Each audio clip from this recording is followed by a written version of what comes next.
climate change is the issue of the day. It's not just a single issue. It's about our jobs, our economy, our health, our local communities, our natural ecosystems. This is the challenge of our generation and the next generation.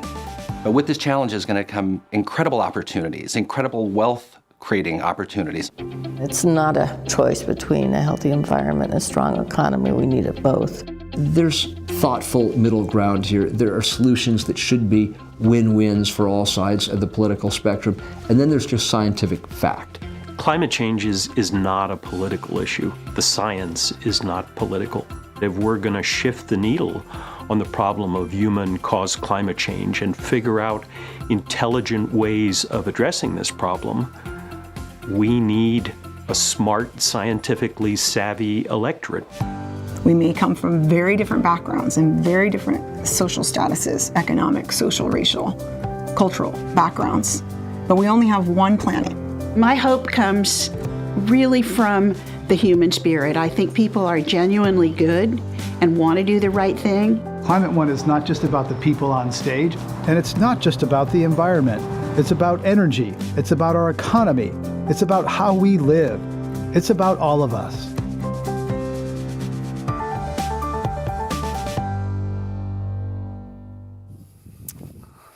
Hello, everyone. It's great to see you here in the room. Want to get a little bit of excitement going? Wake up, Paul. Get this going. The lawyers got nothing on us.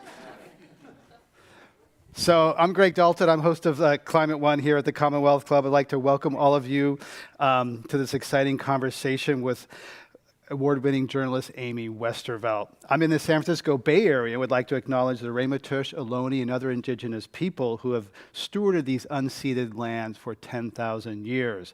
I recently started talking with members of the Coast Miwok Council in Marin, where I live, and I've learned a lot. I attended a salmon blessing ceremony with them this last week, and I encourage you to reach out to indigenous people where you live and just have a conversation. They're still here. We're recording this here at the Commonwealth Club in San Francisco. To our club members, we appreciate your support. If you're not yet a member, you can join today online or downstairs at the front desk to receive discounts and benefits, and memberships start at about $10 a month. We're recording today's conversation for the Climate One radio show and podcast. It drops every Friday. You can subscribe wherever you get your pods. We record here in person about once a month. On June 12th, Peter Glick, the world-renowned water expert, will be here talking all things water. On July 17th, J.B. Straubel, co-founder of Tesla and CEO of Redwood Materials, will be here talking about his efforts to recycle lithium-ion batteries.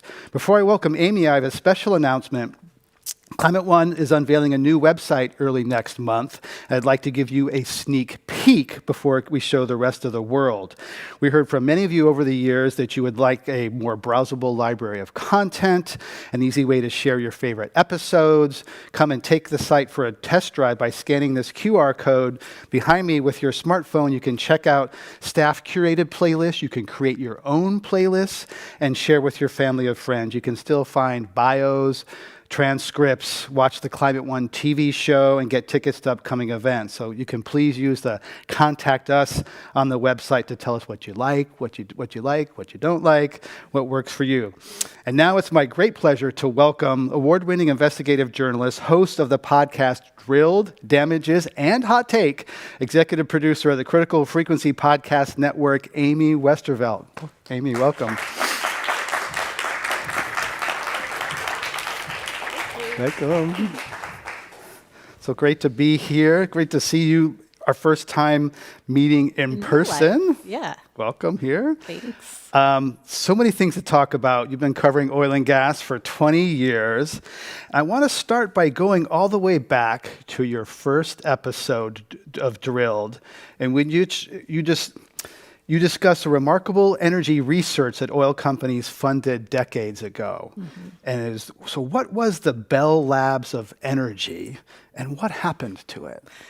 This was an initiative that Exxon started in the 70s. It was their Exxon Research and Engineering facility. And I spoke with several former Exxon scientists who all described it the same way, which was that Exxon wanted it to be the Bell Labs of energy. So, and for people who don't remember the Bell Labs, say how big a deal Bell Labs Bell is. Labs like invented the cell phone, amongst many other Transistors, comms technologies. Yeah, satellites, cell phones, transistors. So they wanted to do that for energy, and this is, just to sort of set the historical context. This is happening in the 70s. You've had the oil embargo against the U.S. Jimmy Carter is pushing for investments in different types of energy, and the oil companies want to be part of this. And then, lots of things happened. Right. So they want to be not just oil companies, but energy companies, get into Right. solar and all sorts of different things. And Right. then there's some leadership changes, and they basically pivot away from that Right. idea. There's leadership changes and also market changes. You go from oil being really skyrocketing the price per barrel of oil to it dropping, and there being sort of a glut in the 80s. And also you have Lee Raymond taking over at Exxon, who was very much like, we're an oil company, we've always been an oil company, that's what we do, this other stuff is nonsense. And I do just want to give proper credit to the journalists at Inside Climate News and Columbia Journalism School, the LA Times, for really breaking that story open. In 2015, they published all kinds of internal documents from Exxon. That's what allowed me to figure out who was still alive from those documents and go talk to them. And They got a Pulitzer Prize for that. they did, yeah, well deserved. So yeah. Anyway. And as you cover in detail in your podcast, oil companies began to pivot away. Around the time of this pivot, they also launched PR campaigns, convincing the public that oil and gas was essential to our way of life. Let's hear from Brown University's Dr. Bob Brule on this. And we'll have in the show Brule saying, after World War II, fossil fuel companies actively engaged in public relations campaigns to sell the automobile and fossil fuels as the American way of life. And he has an unpublished report from Mobil that talks about how they seeded the collective unconsciousness with these ideas. I don't often think of oil companies talking about collective unconscious. Oh yeah, they, the fossil fuel industry was one of the first clients of the PR industry way back, many, many decades before climate change was a thing, before World War II. They were one of the earliest users of market research. They pilot tested, Elmo Roper's surveys in the 19-teens, I want to say, and early 20s, to really figure out in a very granular way the way that people thought, how people were making decisions on both, what they were buying, but also what they were voting for, and what they could do to sort of shape people's ideas about not just, what brand of gas they were filling up with, but, how they thought about the environment and energy, and how they thought about the economy and what was important, and how they thought about American identity, all of that stuff. And then it really ramped up post-World War II. I actually found a document from an early publicist of Standard Oil of New Jersey, which is now ExxonMobil. This guy was named Earl Newsom, and he worked for them from, I want to say 1920 to almost 1970. And he had this and it's, this happens, I don't know how much it happens anymore, but with some people who were working in that industry a long time ago, when they die, they donate all of their files to a university library or some other kind of archive. And in his case, it's every memo, note the guy ever wrote is in this library, including this very detailed strategy where he was pulling together all of his clients. So this at the time was GM, Ford, Campbell's Soup, Procter & Gamble, Eli Lilly, Standard Oil of New Jersey, all of these big American companies, and saying all hands on deck, we need to remind Americans that free market capitalism is the thing that makes them American, and all of your industries are are really going to suffer if we allow people to continue to think that the government should be involved in regulating business as much as they have been during the war. And it was very like, he's like, we're not going to use the chamber. We're not going to use the National Association of Manufacturers. Everyone knows that they're just corporate shills. Like, we're going to, you guys are going to focus on innovation. You guys are going to focus on the wages that, free market capitalism provides. And we really need to make sure people are thinking about this in the right way. So those are the kinds of things the industry has been doing for, more than 100 years before we even get to the climate change issue. They're laying that kind of foundation. Right. Kind of, and Amy Westervelt has done a lot of work here about sort of market fundamentalism in her new book, kind of the big myth, kind of like it's really this free market ideology that is applied to all these areas. And you talk about these PR people as the madmen of big oil, as you call them, originated in so many tactics against climate action that we're familiar with today.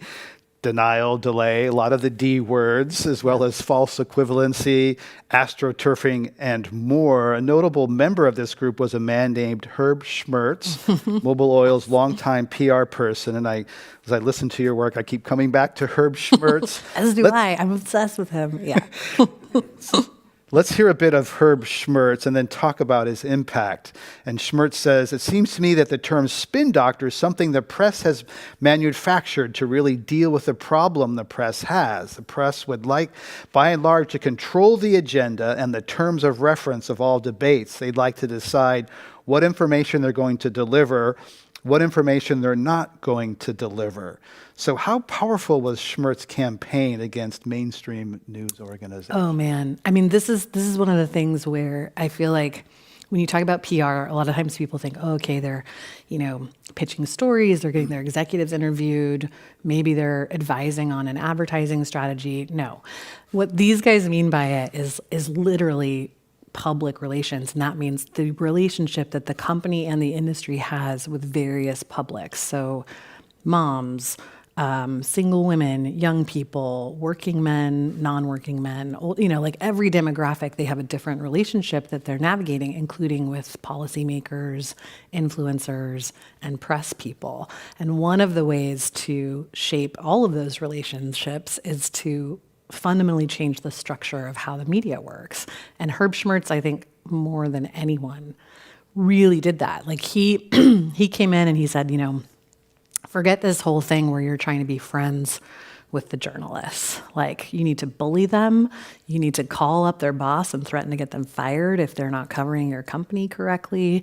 You need to make them, accuse them of bias, which was really effective. I credit him a lot with the emergence of false equivalence in the 80s and 90s in a big way, because he would accuse any journalist that didn't basically let Mobil have half of an article, to share their viewpoint, of being biased against the industry, against business people in general. He went on this whole crusade with Hollywood because he was mad that the bad guys in every TV show were always businessmen. So he would go and meet with all these studios and be like, you need to stop vilifying, corporate businessmen. He famously had this big spat with the Wall Street Journal. This is obviously a very different Wall Street Journal than exists today, back in the 80s and 90s. And he was mad about how they were covering the oil and gas industry in general and Mobil in particular. He demanded a meeting.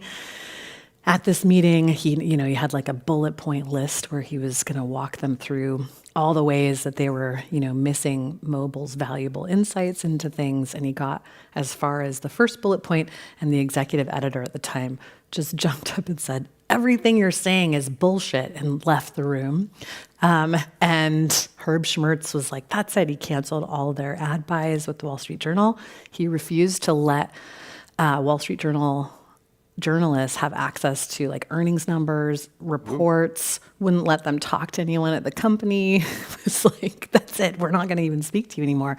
And at first, the journal kind of stood their ground, but you look 5 or so years down the road, and Mobil's ads are back in play. Coverage has softened against the industry considerably. There are a lot more oil and gas executives being interviewed in stories about, environmental policy and the impact that it has on the industry and all of those kinds of things. So, his tactic worked. He's also the guy who created the advertorial with the New York Times. So this, again, is something that Naomi Oreskes and Jeffrey Supran have covered extensively, but Mobil and then ExxonMobil had weekly opinion pieces in the New York Times op-ed section that were ads, but they looked like editorials and highly effective. They were there for effective. like decades, it seems like. Yeah, right? They were there for a long close time. to 30 years. Yeah. Yeah. And his work laid the early groundwork for the First Amendment corporate free speech argument that oil companies are using today to defend their actions when it comes to client denial. Tell us about that and its importance. Yeah. He helped create the advertorial, right, in print. It was very successful for them. He really came up with this whole idea of like, look, instead of selling gas, we should be selling ideas. We need to be part of the marketplace of ideas. We need to develop a personality for Mobil and, get people to think of us a particular kind of way. He wanted them to be the thinking man's oil company. So, he had the advertorials. He was sponsoring content on PBS. They launched Masterpiece Theater. This is all happening in the late 70s. And then he has the idea of taking the advertorials to TV. So they make all of these video advertorials and they take them out to the big 3 TV stations at the time, which were NBC, ABC, and CBS. And CBS and ABC said, no, these are propaganda and we're not going to run them. We're pretty sure it would be an ethics violation for us and maybe even illegal. No way. And Herb Schmertz and Raleigh Warner, who was the CEO of Mobil at the time, really saw this as a big potential problem for them. They were like, what if the New York Times starts reconsidering this too because of this? What if PBS starts to think, oh, maybe, we're running afoul of ethics here? So they made a big full court press. They went to all of the little economics clubs in different cities. They went to the US Chamber. They were on radio and TV everywhere, making the argument that it was very important to American democracy to protect corporate free speech. And this is like the first time that you start to see this being made as a legal argument. They also helped to gather support for a big case that predates Citizens United called Bilotti, which was really like the first kind of shoe to drop in the whole corporate free speech arena. And today, Exxon, Mobil, and Chevron and Shell and all these other companies are saying, look, anything we've ever said about climate was in service of shaping policy in a particular way. That makes public speech, not commercial speech. That's right. That makes it, they call it petitioning speech or political speech, which means that it's protected. And you see, not just with Bilotti in the 70s, but even in the 80s and 90s, Exxon is showing up in cases that have nothing to do with it, filing amicus briefs saying, it's important for corporations to be able to shape policy in these particular ways. So they really were laying the groundwork from the late 70s to now. So it's not about our product. It's the argument that they're making in, multiple climate liability and fraud cases against them. Schmertz really is the godfather. Schmertz. Yeah. Oil companies had other tools too, like weaponizing uncertainty, which you call scientists kryptonite. I love that phrase. And they attacked and intimidated climate scientists and journalists. In your latest season of Drilled, we hear from Steve Cull, an investigative journalist for The New Yorker magazine, who authored an excellent book called Private Empire, Exxon, Mobil, and American Power. Yeah. He had this to say about the company. We'll hear from Steve Cull saying, I thought it was hard to report on the CIA. I came to understand that Exxon was far more difficult and a little bit scarier.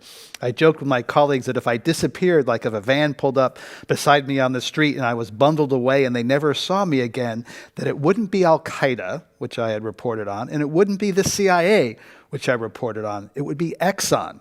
They have that way of creeping people, of intimidation, actually, and that strategy. They have a lot of power and resources with which to intimidate people. Yeah.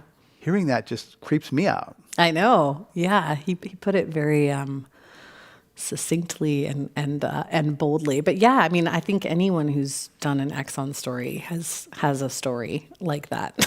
Well, you have stories. You, in the pod, you mentioned this, that your hotel reservation was canceled. Yeah. So, and you didn't unfold those for us. Could you do that now? What intimidation have you personally experienced because of going after these companies this way? Yeah.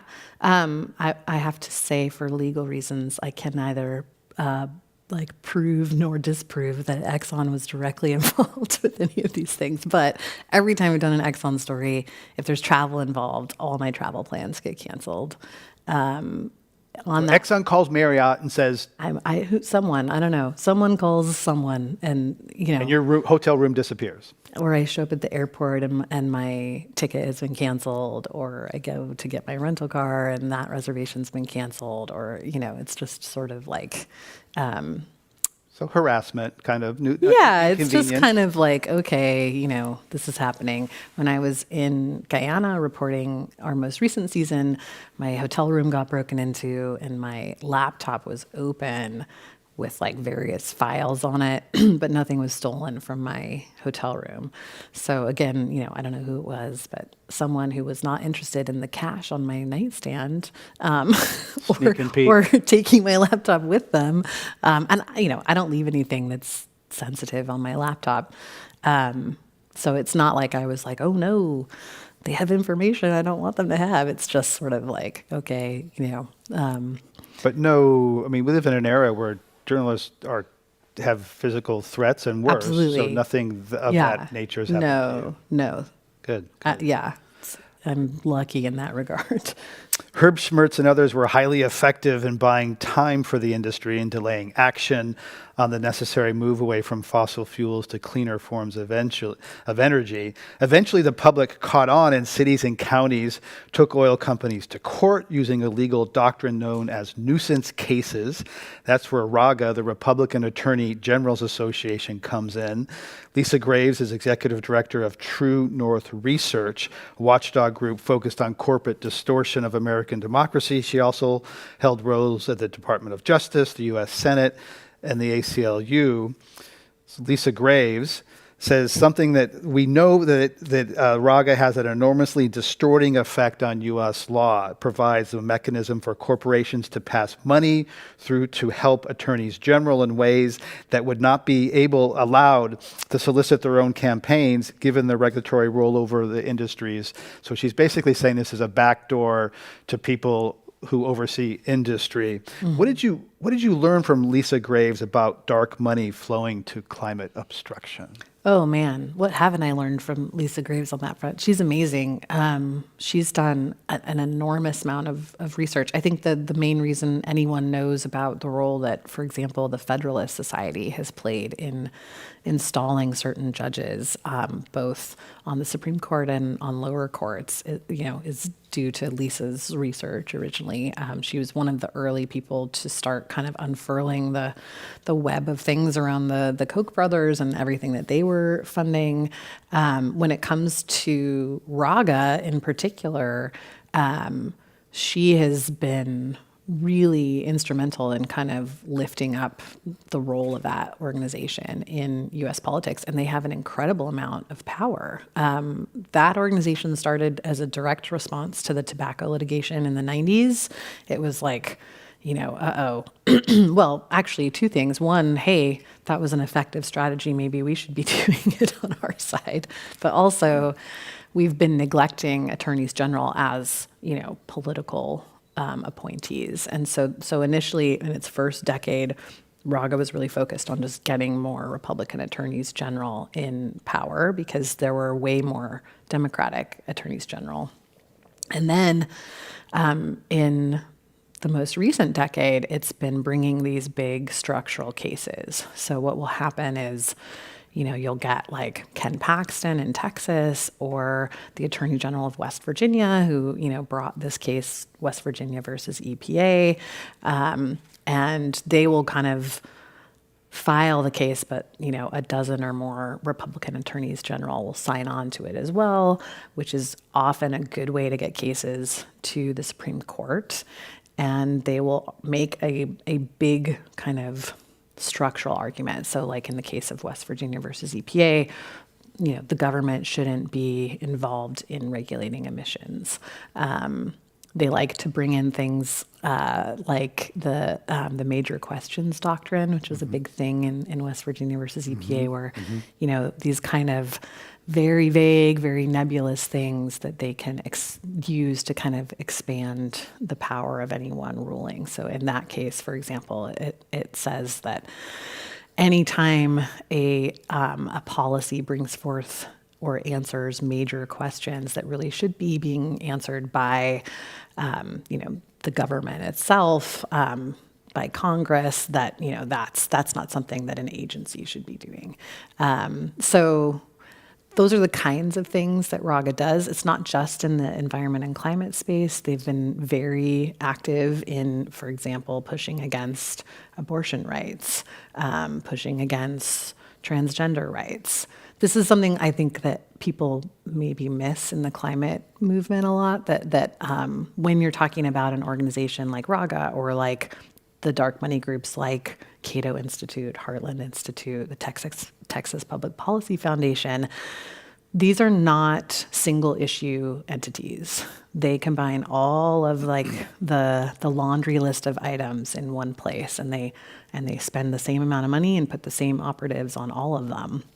And it's a very effective strategy. And one that I was really shocked to learn in this land, another podcast you're involved with, is the connection with the Indian Child Welfare Act, which was another kind of like it's working at a deeper Trojan level, horse. Yeah. Right? Yeah. Which is, so explain, that one, because what that's about, and how is that connected, the adoption of indigenous children, how is that connected to fossil fuels? Yeah, it's a pretty dark story. So in 2013, you saw the first really big constitutional challenge to the Indian Child Welfare Act since its passage in 1978. It was passed unanimously by Congress in 1978. It was meant to deal with the fact that indigenous kids were 30% more likely to be removed from their homes. They were often being put into homes that totally disconnected them from not just their family, but also their tribe and their culture. And so the idea was to just put some guardrails in place to, kind of force Child Protective Services to ask some specific questions when they removed Indian children from their homes. Went largely uncontested for decades, and then all of a sudden you see this big high-profile case going to the Supreme Court. It was called, it gets shorthanded as Baby Girl because it's an anonymous child that's involved in the case. In that case, you start to hear for the first time this argument that ICWA, the Indian Child Welfare Act, is race-based and therefore unconstitutional. This is a really big deal because it's not just talking about the Indian Child Welfare Act, it's talking about the whole basis for what everyone calls Indian law. So the same laws that let tribes have their own healthcare service, that give tribes land and water rights, for example, which is where you start to see fossil fuel companies getting interested, gaming rights, all of that stuff. It's all based on the legal understanding that tribes are, or that Indian is a political, not racial classification. That you are a citizen of a particular tribe, and that has nothing to do with ethnicity or race, and that these particular rights are imbued by treaties between two sovereign nations, not given by the government to a particular group of people because of their ethnic background. So if they can prove in these Indian child welfare cases that that law is race-based, then that's potentially a domino to unravel the entire foundation of tribal sovereignty in the United States. Wow. The reason I started looking at it was that a reporter that had been looking at it for a long time, Rebecca Nagel, came to me and was like, this new law firm is involved in these cases. Like, I've been following these for a while. Now, all of a sudden, they have this big shot corporate law firm that's taking all these cases pro bono. And I was like, oh, what law firm is it? And she goes, Gibson Dunn. And I was like, oh, well, I mean, Gibson Dunn is a big oil and gas firm. They're Chevron's attorney.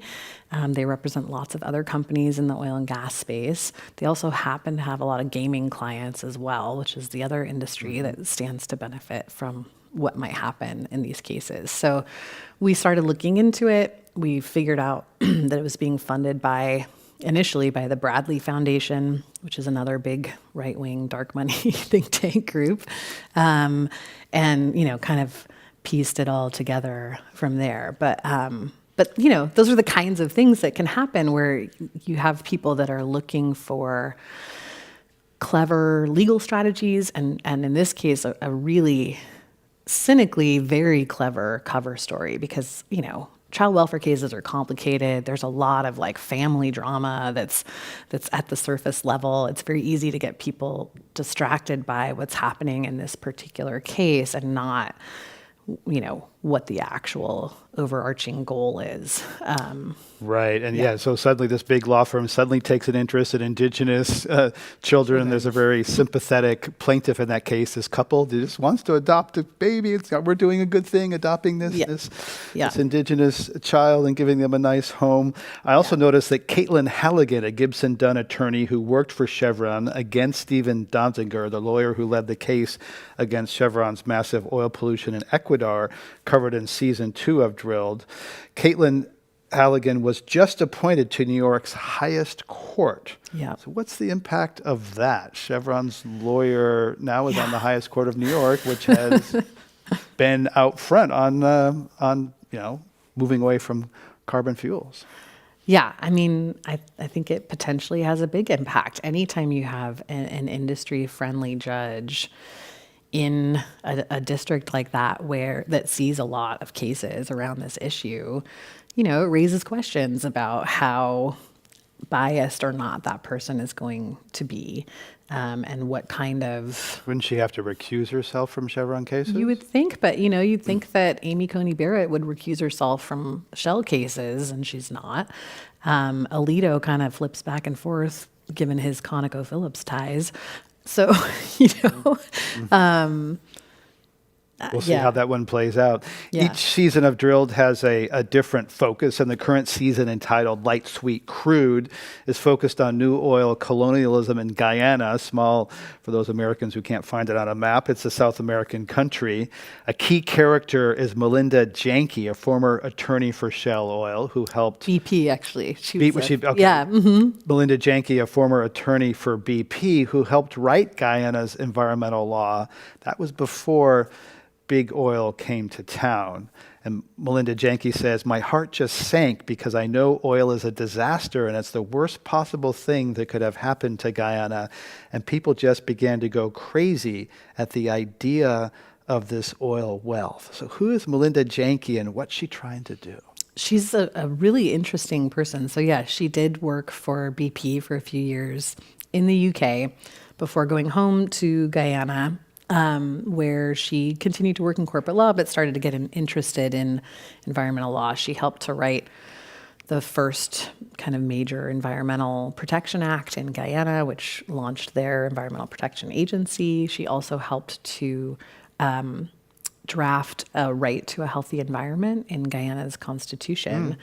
And part of why she did that was that she had seen the country go through several kind of phases of what development economists call the resource curse, which is, when a country that is less developed, discovers a valuable resource, and then, lots of other entities kind of swoop in, and the economy starts to become totally dependent on that and most of that the money element, goes... and most of the money leaves. Yeah, they often end up worse off than they were before they developed that resource. So, I mean, Guyana has been through, gold, bauxite, diamonds, timber, just an incredible number of waves of this, and every single time it kind of goes the same way. So Melinda thought, well, maybe we can put some laws in place that would make it harder for that to happen. And then she kind of watched as Exxon announced in 2015 that they discovered large amounts of oil offshore, and here we go again. And now this time there are laws in place, but the government's just choosing not to enforce those laws. So she has now filed 7 lawsuits in the last 3 or 4 years, all against the government. She's not suing Exxon. She's suing her own government. She's from Guyana. She's suing her own government for not enforcing the laws that she also helped to write. So it was funny, like in one of the cases, I think initially, in most of these cases, Exxon has either requested to be added or the judge has added them. And in one of them, Exxon kind of tried to argue that she was misinterpreting the law. And she was like, it's an interesting argument because I wrote it, so I'm pretty sure I know what it means. And what impact has Russia's war on Ukraine had on the oil market and then Guyana? Oh, man, a huge impact. So, you saw the American Petroleum Institute started mobilizing its messaging around Russia and Ukraine before the official invasion happened. So as soon as, troops start to appear along the Ukraine border, you see API President Mike Summers making the rounds on all the cable news shows saying, gas prices are about to go up because there's this unsettling thing happening, and because Biden's climate policies are making oil and gas more expensive. At the time, this is pre-IRA, pre a lot of things. There was really no climate policy to speak of, but they were kind of seeding that talking point. Mm-hmm. Then you have the invasion in February. Within a few days, the API has presented its kind of laundry list of requests to the government, including, fast-tracking permits for liquid natural gas export terminals, pipelines, all of that kind of stuff. Within a couple weeks, the DOE is starting to fast-track those permits. A bunch of terminals that had been kind of stalled out get going again.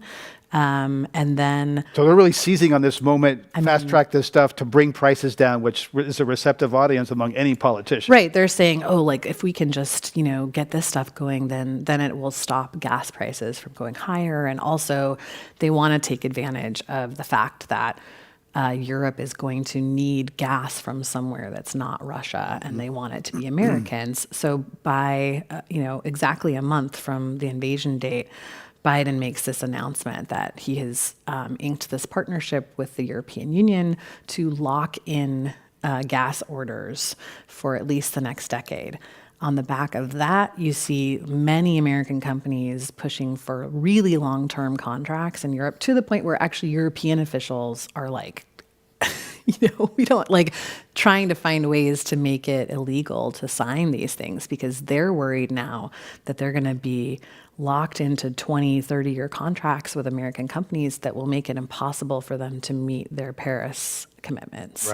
Right. So they're getting in a little bit of a legal bind themselves there, because, European governments that are doing things that are setting them off track to meet their Paris climate agreements are being sued for that. So they're kind of in this position. Meanwhile, Russian imports into Europe have increased 46% from pre to post invasion. So the idea that there's a huge, immediate shortfall of gas that needs to be filled by, more U.S. drilling is ridiculous on a few points. First, it takes a good few years to get an export terminal built and operational.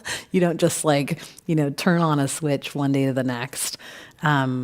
2, no one has really stopped taking Russian gas. I think it's only the UK and one other country. I'm going to. There's a whole dark market, and it's discounted, but people are buying it through secondary ships as kind of an underground market, and Russian hydrocarbons. And not even that hidden. I mean, Total's just straight up importing into France from Russia, so it's not. It's not being hidden that well anyway. And, the industry did a great job of leveraging that invasion to lock in gas for the next 20 years. In the second season of Drilled, you focused on West Coast crab fishermen who brought the first major oil lawsuit after they realized climate disruption would threaten their livelihood. One of the key reasons what they sued wasn't because they believed that humans burning fossil fuels causes global warming, but because they felt betrayed by oil companies. Let's hear from Lori French about this.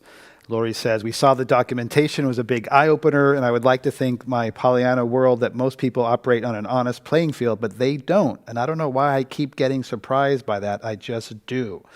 So who is Lori French, and what's her position on climate change and the oil industry? Yeah, this story really changed the way I think about climate, I think, because a good number of the crab fishermen that I followed around for that season, when I went on their boats and got really sick, told me that they were, the jury's still out on climate. Lori talked a lot about, ice ages and Henry VIII and, natural warming and all of these things, but yet had signed on to, a lawsuit about the oil companies' role in delaying action on climate. And I was just sort of confused about, how does this happen? And she and several other people told me, well, we saw patents that they had taken out that showed that they were, re-engineering offshore oil platforms to deal with sea level rise. They were getting patents on tankers, oil tankers that could navigate a melting Arctic. And this is in the 80s. So long before they're, saying this is a real problem. And so her conclusion was, look, it doesn't matter what's causing it. They knew, even if I can still believe that it's a natural thing, which she does, but they knew that it was happening and they prepared their industry for it. And they told us not to worry about it, and that's not fair. And betrayal. Yeah, and just basic fairness, equal access to information, which to me is interesting because a lot of climate people will kind of rally around this believe science, idea. And I think if you look at science literacy rates in the US, if you're going to hang your hat on believe science, I think you're going to be waiting a long time. Most Americans don't know a scientist and don't want to go back to high school chemistry and biology, right? No. So I think that, really kind of meeting people where they're at and also giving people, in Lori's case, she has a certain identity around politics and ideology that don't really allow for, climate change is real and bad and we need to do something about it. And so you gave her away. She didn't have to choose between her tribe and accepting the oil companies lied to me, which is different than accepting climate change is happening. That's right. Yeah, it kind of gave her a way to sidestep that whole question. And, and still, participate in something that a lot of people see as a real tool for climate accountability and for getting action on climate, which is litigation. Right. That's really identity. It's true that so many people, particularly on the left, climate is like climate science, and that doesn't relate. Which, I love climate scientists. They're great. We need all of the science, and yes, having that data to point to is critical, but that's not going to be the thing that sways a large number of people. And it seems like, if I remember correctly, that one thing that really got tobacco companies was they lied. That's right. Sort of the Brown, there was a tobacco document that got delivered to a professor at UC San Francisco, and it's sort of they lied to me was a really big part of that, and that betrayal. They told me something that they knew wasn't true, and that's really seems to be one of the through lines between tobacco to oil. Yeah, it is, and that's I think also what makes the idea that but we lied in the interest of shaping policy argument very interesting and potentially dangerous, because if they can make that argument and set a kind of legal precedent around that, then you wouldn't even be able to bring something like the tobacco litigation. What does that open the door for companies to be able to do if, lying in the interest of shaping politics is okay? One of the most impactful pieces of journalism I've seen in recent years is an excellent Frontline series on the power of big oil. They got rare and reflective moments on camera from people who were or supported people who you call the madmen of big oil. Jerry Taylor, for example, spent 2 decades at the Cato Institute, a think tank funded by the Koch brothers. And Jerry Taylor says in this, "I look back on the work I did at the time with a lot of regrets. If I had known at the time that what ExxonMobil knew internally, I would definitely have been in a different place." Paul Bernstein at Charles River Associates, which did economic reports, which were funded by the oil industry and not really disclosed and reported as that funding wasn't disclosed, said in Frontline, quote, "I worked on a report paid by fossil fuel industry that only looked at the costs of addressing climate change, not the benefits of reducing climate disruption." So they looked at one half of it. I wish I weren't part of that looking back. I wish I weren't part of delaying action. Clearly, I was on the wrong side of history. That's Paul Bernstein. To me, those are people of interesting stories because they show reflection, regret. And I'm curious how often you talk to those people or try to get at those nuanced stories. There's lots of oil villains in your reporting. Right. Have you sought after what you think about people who've had a change of heart or a change of mind? Yeah, I think those stories are really interesting too. We actually did an episode on the research paper that first brought Bernstein. Is it Bernstein? Paul Bernstein. Paul Bernstein. Yeah, this was done by Ben Fronta, who's a researcher. He's at the Oxford Center for Climate Law. He's uncovered lots of great documents. He's uncovered lots of great documents, and he was the one that kind of found this, and he got Bernstein to talk to him about it for a research paper, which we did an episode on as well. I didn't get Bernstein himself to talk to me, which I would have loved to do, but I think it's so interesting, especially in that case, because those economic analyses were used as the justification for not acting on climate for decades. You still see them pop up in IPCC reports even. Like a lot of the economic models that are underpinning what isn't feasible or how feasible it is still have this idea baked in where you're only looking at the cost of acting and not the cost of inaction. Right. Which is growing, Right. So that's still so prevalent, and it's like oh, we can't do this because it'll cost. Doing nothing has a huge cost, but we don't measure that. And I've interviewed Jerry Taylor before too. He's great. Like he's such an interesting person to talk to, in general. Also because his brother continued to work for the Cato Institute and may even still today. So that's got to be an interesting Thanksgiving. You and I both work in the media. Many people talk about the media as a monolith. We know that it's not. Yes. Podcasters, public radio, cable TV, we're all sort of lumped together. And often the oil industry is presented as a monolith by environmentalists and others.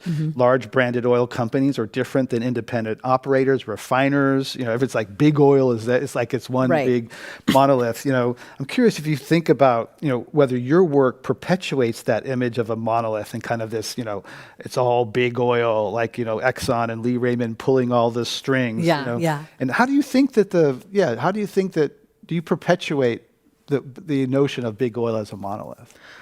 I try not to. I actually think that it's really not just big oil.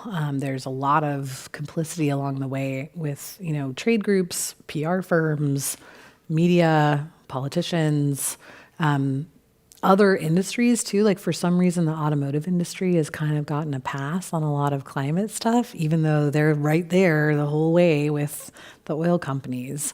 There might be. Some might say there's more space between oil and autos now. Maybe. They have less incentive today to want to sell more combustion engine cars, right? So it'll be interesting to see actually how that kind of changes the relationship between those two. But, you have other examples are like the National Association of Manufacturers is kind of there all along as well. There are lots of other people who are involved in obstructing climate action. I would say also that we haven't had accountability for any of them. So I would kind of push back on the idea that like it's bad to, talk about big oil or big industry or whatever, because none of them have actually been held accountable for any of this, nor have they changed how they operate in any meaningful way. I think we're still at less than 3% capital expenditures on anything that's not fossil fuel development, for example. They still have an enormous amount of power in not just the US government, but governments all over the world. I mean, Guyana is a really good example where Exxon is kind of running the show there at this point. So the idea that on the one hand, I don't want to overly vilify any one player within a system, because I think, look, oil companies are doing what they are incentivized and enabled to do. Right? Capitalism is Exactly. to shareholder value. It's They're doing what they're supposed to do. They're focused on profits, and that's and if we want them to be focused on something different, they need to be, forced to do that.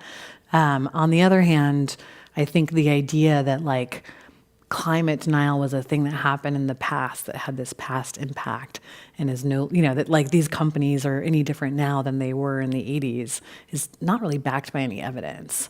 Their marketing's different, that's for sure. Their websites have changed, but they're still, for example, leveraging a war to sell more gas. Again, a thing that they are encouraged and enabled to do by the systems that we have in place. But that doesn't necessarily give them a total pass, especially because they've been so integral in shaping those systems. They can't say, well, we're just doing what the government tells us to do, when they have so much power over what the government tells everybody to do. They've written a lot of the rules of the game. And, right. We had a board member of ConocoPhillips on a recent episode of Climate One, Arjun Murthy, saying that oil and gas companies will be terrible as energy companies. They're not good at it. So right. The idea that, we should make them energy companies, kind of like what they wanted to do potentially when they're the Bell Labs of energy, they were on that path. It didn't work out. I think if they were going to do that, it would have happened by now. So I don't, I will say in terms of the monolith thing, I think it's very dangerous to lump, everyone that works at an oil company together. There are lots of oil workers, engineers, managers, all kinds of folks who have skills that are needed in an energy transition, in lots of other kinds of industries, and who are not calling the shots. I don't think that the entirety of, ExxonMobil, for example, is to blame for how the company is behaving in Guyana. Just to give one example. But there are specific people making specific decisions that have pretty far-reaching consequences, and I think it's disingenuous of them to be trying to develop as many fossil fuel resources as possible, while at the same time claiming to be actively working on climate. Right, and there are individuals who've left fossils to go to work in renewables, and various biofuels or solar, whatever. I know people who have made that. Well, you've talked to so many people and had so many fascinating interviews. What tape gives you goosebumps, or what makes you giddy hearing? What's ooh?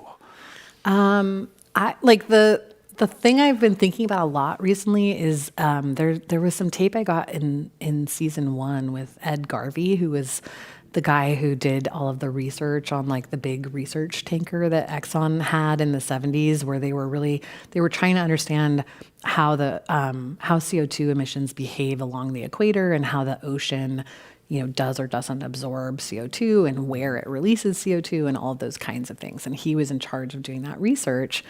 And at the time he was this young, fresh out of school, really excited. He's like, oh, Exxon was the most exciting place for a scientist to work.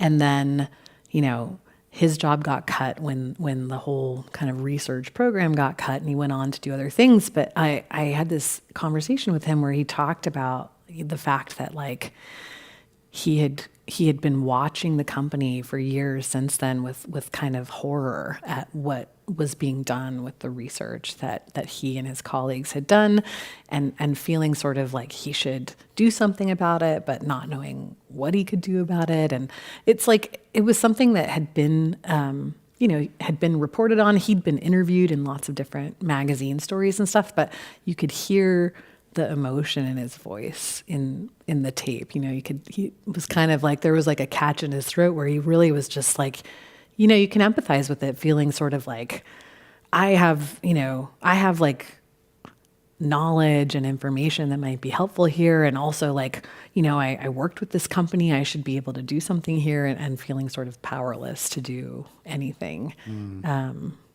That's one that like sticks with me. So what have you learned in 20 years of covering big oil's crimes, and how have you personally changed? I would say, well, one thing that like really shifted how I think was the crab story, and like talking to so many people who,